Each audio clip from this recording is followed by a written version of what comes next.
So here we are on this great good July morning, and I'm knowing everybody had a great 4th of July. I'm knowing that, and everybody's feeling energized as a result of the little break in the week and a chance to just relax, and that's a good thing to do. So today we're going to be looking at how able we are indeed, or not as the case may be, as we move through this thing called life. And there is a wonderful story that has always had a deep effect on me every time I've heard it. And every time I hear it, it has the same kind of impact on me. And it's the story about a man who was at a circus one night.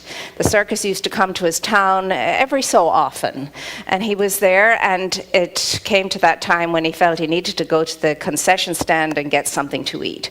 So he didn't know where it was, and he was looking around for it, and eventually he found himself at the back of things. You know how sometimes you find yourself behind the scenes? He found himself in the area where the elephants were all getting ready to go out because they were in the show next. And he observed that these great, ginormous, beautiful creatures were tied to a small rope and a small stick, and they were standing perfectly still.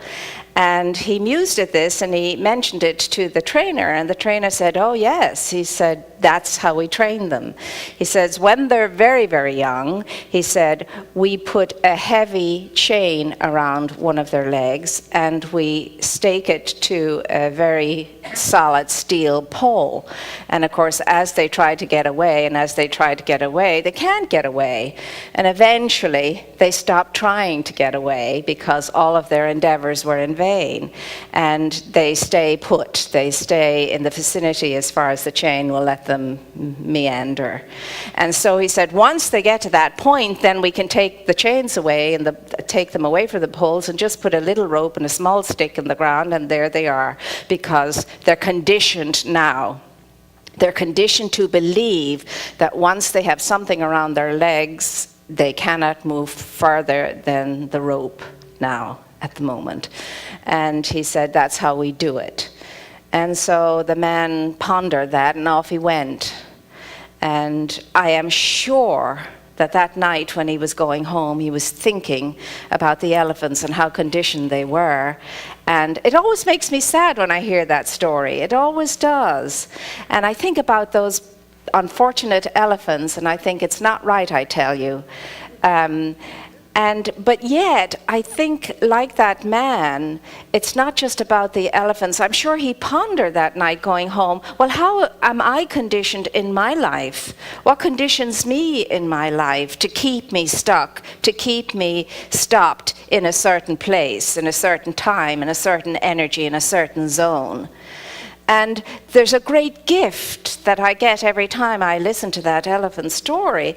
And the gift is to do that, to look to my own life and see what conditions me. What am I still allowing to condition me from my past that keeps me chained, that keeps me roped, that keeps me staked to the ground and prevents me from moving ahead? Asking myself, where do I need to be stretched? What do I need to stretch in my life? What do I need to decondition from in my life so that I don't stay in that limited zone, so that I can stop thinking in terms of not being able to move beyond this point in whatever it is? What are those conditions that are preventing me still? Conditions that I set up in my youth, that I entertain now, these imaginary chains and steel and ropes and sticks that bind me and limit me and keep me down. What are they? Because now at this stage in my life, they're imaginary, whatever they are. They're imaginary. They're as silly as the little bit of a rope and a stick that keeps a huge, ginormous elephant that can push your car down the street without any effort in place. They're just as ridiculous as that. And yet there they are in our lives. What are these persons, these places, these things that I allow to keep me in place, in a place of stuckness, in a place of old, in a place where I'm not supposed to be just now, a place where I'm far beyond just now? What are these persons, places, and things? There's a great gift that these elephants can bring to us this day and this week if we ponder these things. And what are those conditions that even when I ponder them and I see them, I still remain attached to? I still will not move up and out from. What are they? They're there. Every single one of us has something or another that we're still stuck in, that still keeps us bound, chained, roped. What are these things? Do we have the spiritual fortitude? Do we have the courage this week to really and truly look at these things? Why? So that we can get in touch with our strengths and our abilities, with the enormity of the potential that is within us to further our lives.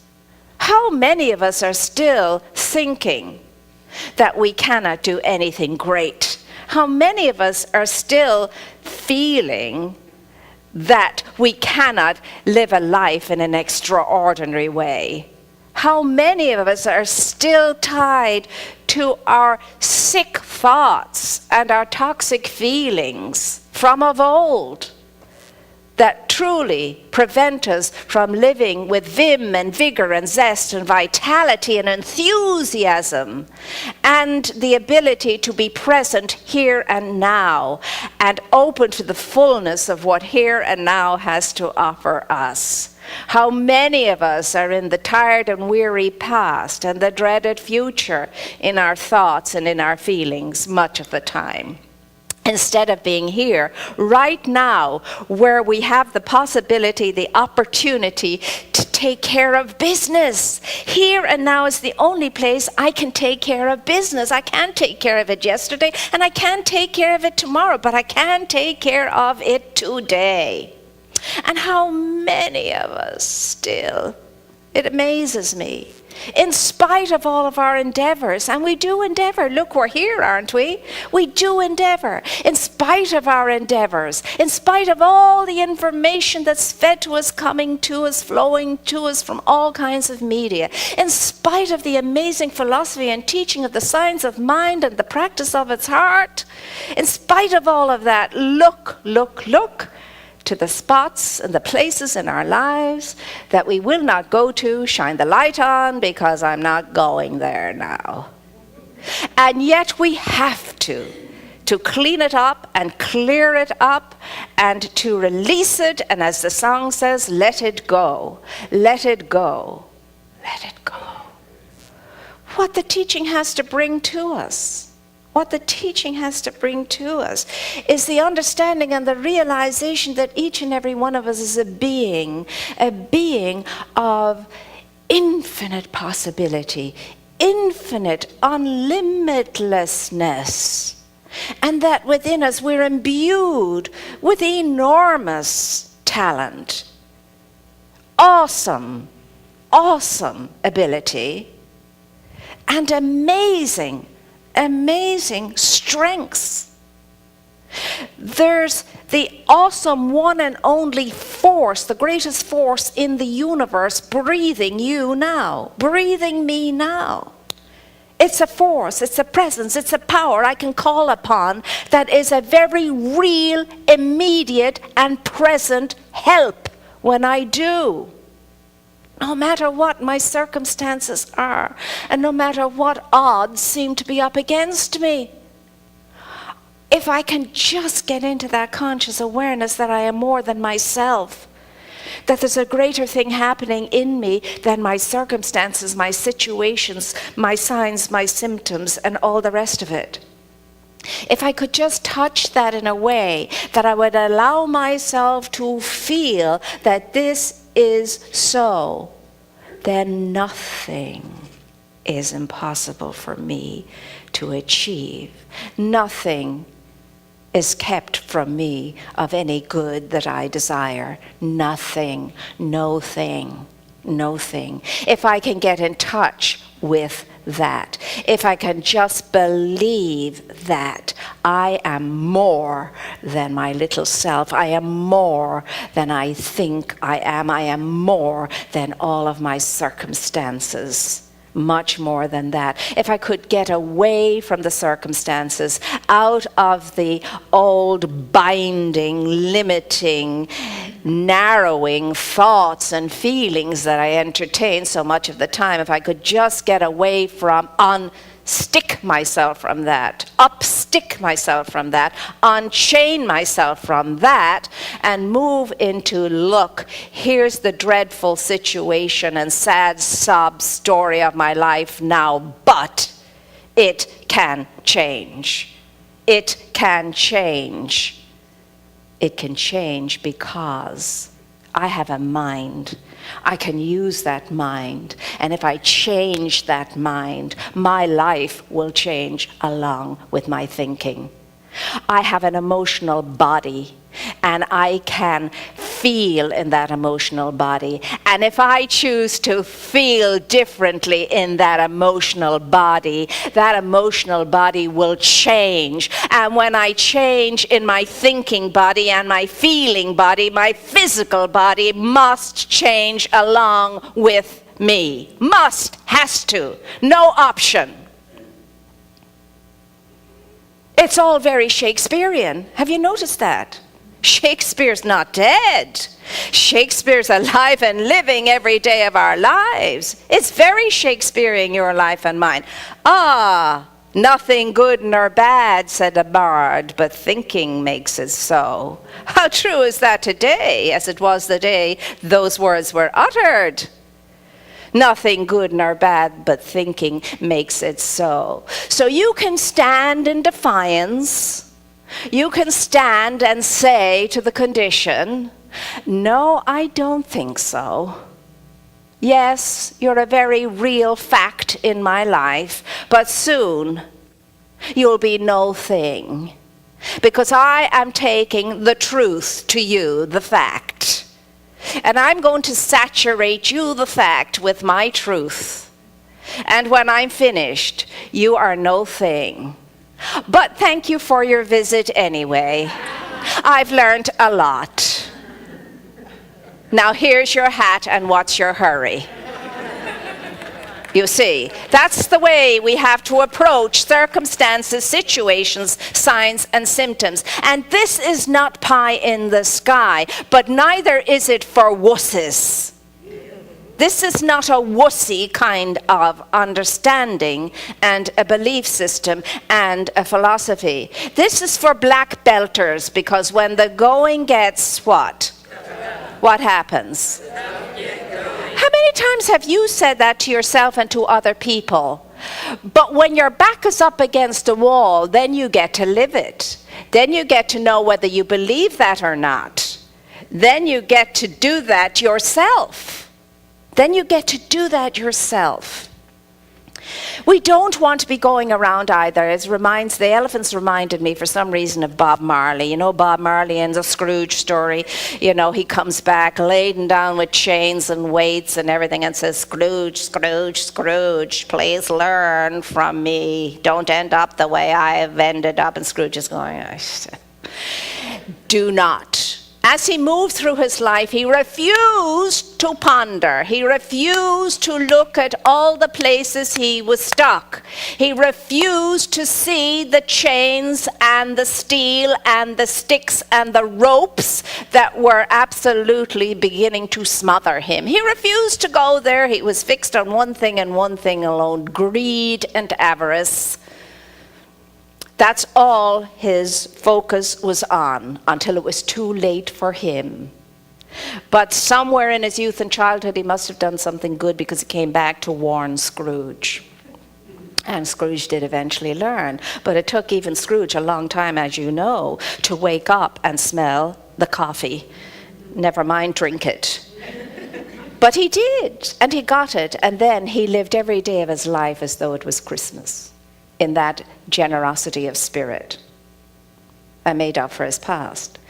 We are never too far into anything to pull back from. Never. We're never too far into anything when we know we are more than ourselves, and when we know what is available to us to help us through whatever. And that power and that presence will help us through whatever.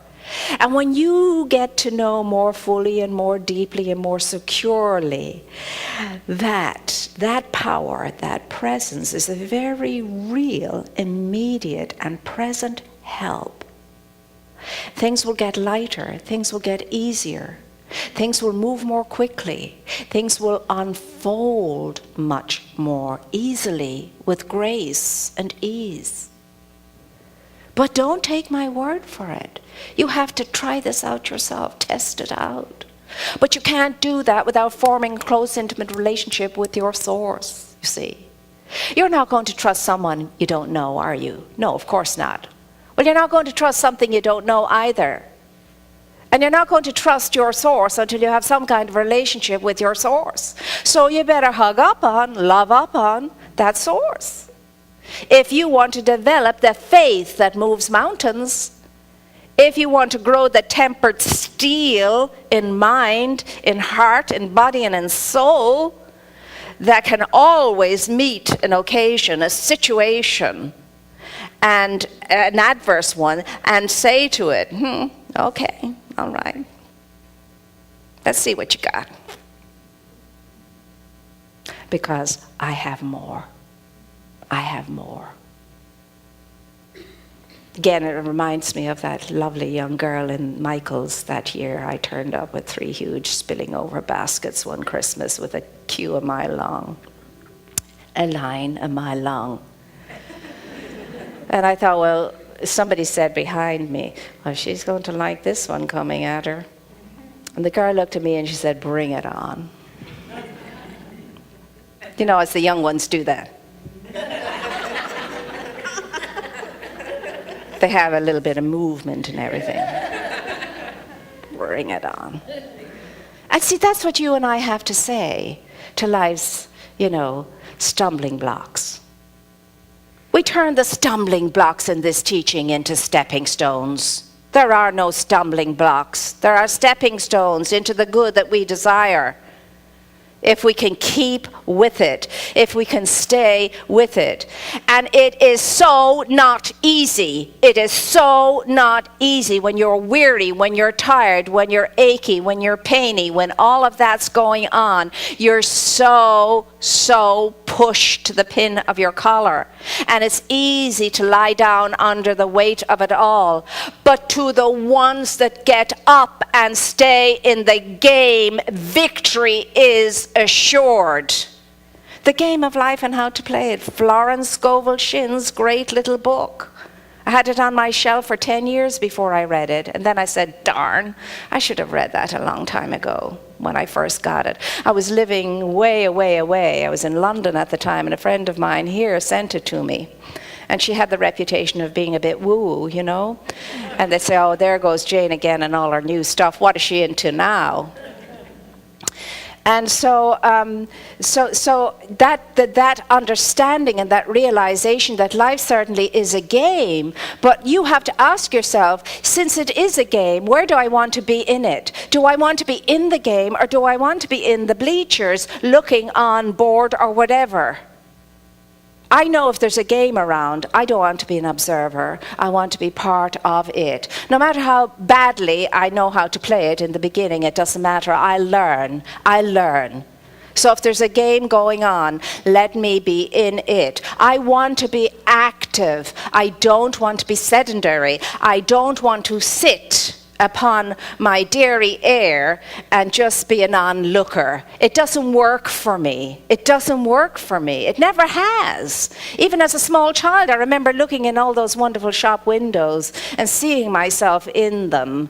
In the toy store, especially we used to have big stores that would decorate beautifully and create fairylands and Disneylands and so on just in the windows. And I'd be in there, part of it, driving that little car or whatever it was that they were showing off, you see.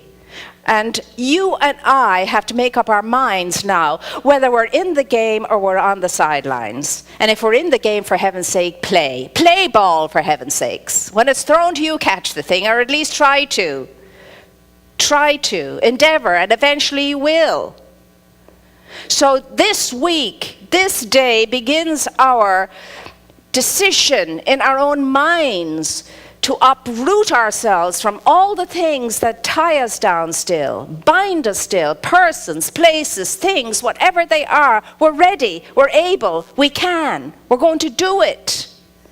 And as a result of that, we're going to come through in a way that lightens our load, in a way that lightens our minds, lightens our emotion, lightens our bodies, and makes us feel that we can do, that we can accomplish, that we can succeed, we can achieve, we can mend, we can fix, we can heal. Whatever it is that's looking to be mended, fixed, and healed, or done by each and every one of us. That good thing you want to do, no one else can do it. If you don't do it, it doesn't get done. Darn it. And the world needs your good thing to get done. The world needs you to be at your best, to be at that wonderful state in your life when you're going to take every day, kiss it as the gift that it is, get out there and use the gift to the best of your ability, as best you can, given any circumstance, situation, and so on. Days will be different, but if at the end of the day you said, I've done my best, I didn't let myself down today, I didn't peg myself down today. I didn't chain myself down today. I didn't stop myself today. I didn't block myself today. I got up in this day, regardless of how hippie or knee or whatever else I felt, and I got out there and I did what I wanted to do, what I chose to do. I was a player in today's game, and I won. And there I leave it with you. And I'm seeing you all as winners, and so it is.